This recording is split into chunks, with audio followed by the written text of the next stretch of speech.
Hey guys, welcome back to the channel. So let's talk about the art of non-resistance. If you've noticed lately, which I'm sure you have, there's a lot going on that keeps us very polarized to what is happening in the world and, maybe even to a neighbor. And the more we get caught up in everything that is happening outside of us, and instead of allowing our peace to be our peace and to be undisturbed by anything outside of us, we get very caught up. And so it keeps us very imbalanced and honestly in a state of unwellness. So I want to talk about how to stop the madness, more or less, and make it so that you can become a river of peace that isn't changed, by anything external to help you find, just solitude in your day-to-day life so that you're not so wrapped up and swept up in everything that you can't control. So I really love this story that I'm going to read to you. Of course, you guys know that I love books, and it kind of helps me say it in a way that maybe more people can understand. So there's this wonderful book, and it's called Zen Shorts. And this isn't the only place I have found this story, but I just love that I bought this, for my kids, and this just happens to be there because it's truly a wonderful message. So let's get into it. The title is called The Farmer's Luck. There was once an old farmer who had worked his crops for many years. One day his horse ran away. Upon hearing the news, his neighbors come to visit. Such bad luck, they said sympathetically. Maybe, the farmer replied. The next morning the horse returned, bringing with it 2 other wild horses. Such good luck, the neighbors exclaimed. Maybe, replied the farmer. The following day, his son tried to ride one of the untamed horses, was thrown off, and broke his leg. Again, the neighbors came to offer their sympathy on his misfortune. Such bad luck, they said. Maybe, answered the farmer. The day after that, military officials came to the village to draft young men into the army to fight in a war. Seeing that the son's leg was broken, they passed by him. Such good luck, cried the neighbors. Maybe, said the farmer. Now, at the end of the story, the son is sitting here watching TV, and the farmer's scratching his head like, oh, is it good luck? I don't know. And I know it's a silly story, but the point of reading it is that we tend to get caught up in what we think might be something bad. Dr. Joe Dispenza, in his book Becoming Supernatural, talks about how when we ask for something from God or from the universe, sometimes the shift becomes painful. He talks about a professor who was working at a university who got fired from his position, and the professor comes to him and he's like, I just don't know if this stuff is working. I just got fired. Aren't I supposed to be, isn't everything supposed to be working out for me? Well, it turns out that professor ended up getting offered a job that paid more money at another university. And then while he was there, he also got asked to come back to now fill the president role at the same university that he was fired from the position of vice president. So we don't have the whole story. Being limited we are unlimited beings, yes, but our ego gets wrapped up in all of the things that are going on around us and tries to say that, certain things are bad, or even that certain things are good, when really everything is for our highest good. And if we can come to terms with the knowing that everything is for our highest good, that no matter what comes your way, you are going to feel like everything is working out for you. No matter how it may look on the outside, it's still working out for you. And if we can step away from the big things, the really big things, like the stuff going on overseas or the virus, if we can really just step away and let go and trust that we are protected and safe and cared for, we will be. And I know you say, well, what about the people that all of this is happening to? What about the people that have died? What about the people that are suffering? That's not your burden. It's not your burden to carry. And we really have to learn to let go and let God, because everything that's in the media, there's so much that we could really get into, that paints this picture that the world is horrible. But if you watch my last video and I, made the statement of everything is fine. Like right now, I hear the birds chirping. There's a blue sky. I've got a roof over my head. My kids are safe. We're fed. We're happy. We have what we need. Everything is fine. There are, like I said, there are some instances where we're, in a situation that seems unpleasant, but really for the majority of the time, we're fine. And we really just have to let go and just surrender to the fact that, life ebbs and flows. Things happen and things come back around. It's like a ride. Things go up and they come down, and then they come back up again, and then they go back down. But if we can just learn to trust the cycle of life, then we're going to be a lot happier at the end of the day. Y'all know I love Florence Scovel Shinn, and her chapter, The Law of Nonresistance, is really a good one. When I was going through a lot of stuff with just being a very fearful mother, being at work, worrying about my kids all the time, and worrying about the world in general, Florence was how I found peace. She has a lot of references from the Bible. Dr. Joseph Murphy also has a lot of information that comes from the Bible, like from Psalms. And if you can read it, and really, even if you're not religious, if you can read it and see it in a metaphysical way, you can start to see how really, if you just have the feeling that you are protected, if you have the feeling that you're watched over, you can let go. And there's nothing to worry about, no matter how it looks on the outside. So Florence says, resist not evil, be not overcome of evil, but overcome evil with good. Nothing on earth can resist an absolutely non-resistant person. The Chinese say that water is the most powerful element because it is perfectly non-resistant.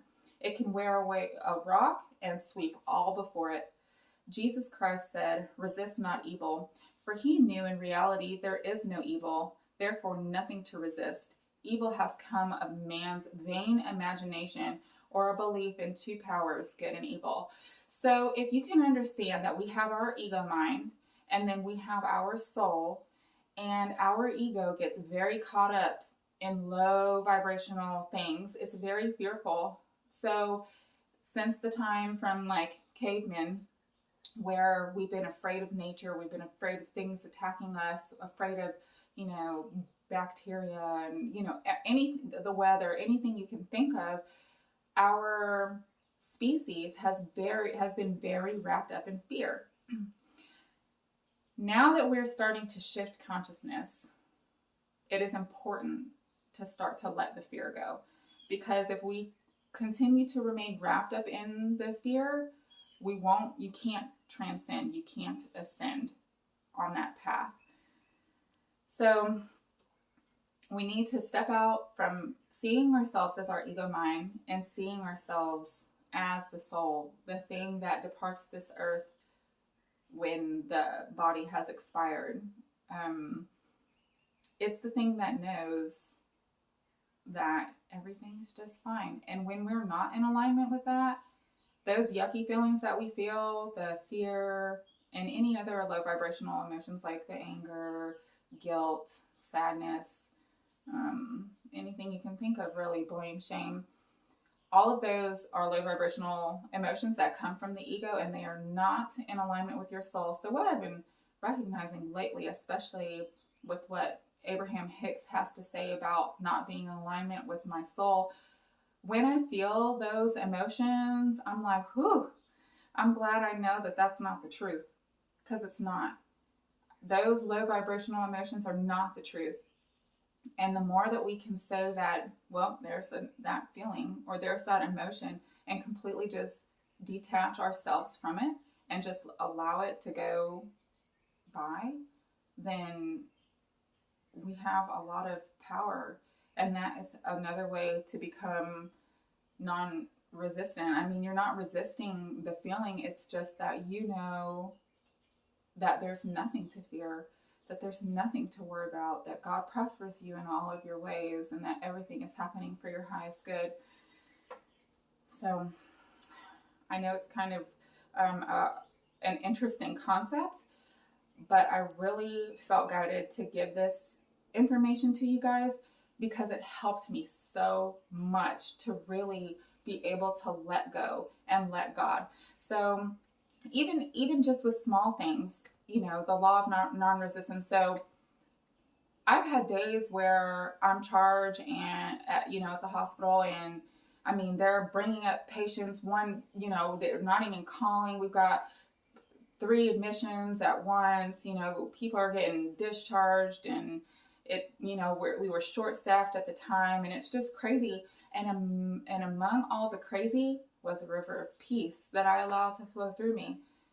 I'm not polarized by all of the stuff that happens outside of me. And it really is a very powerful thing to just be the calm in the storm. And it's a way to prevent illness, just because you're vibrating at a level that doesn't allow illness to overtake you.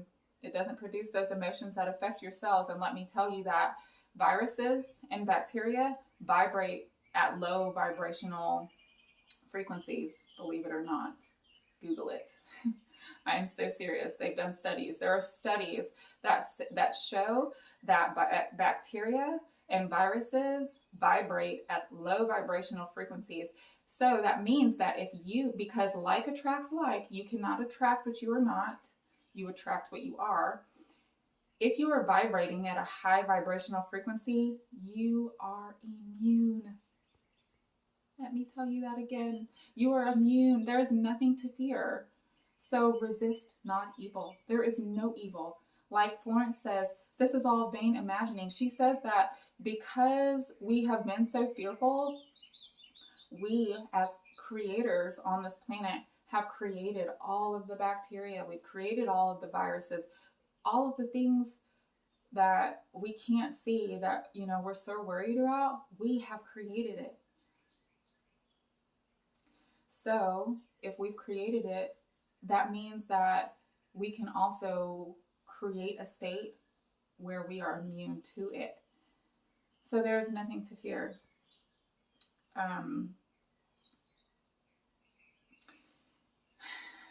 She calls it soul sleep. So evil is a false law man has made for himself through psychoma or soul sleep.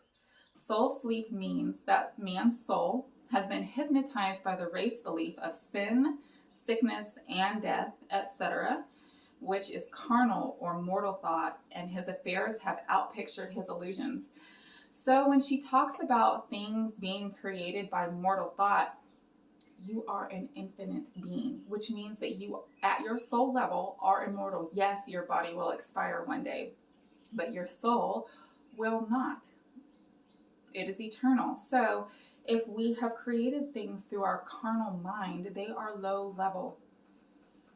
If we start operating from the level of our higher consciousness, these low level things, creations, have no power over us. So, take your power back. I've had to tell a lot of my patients that. Take your power back.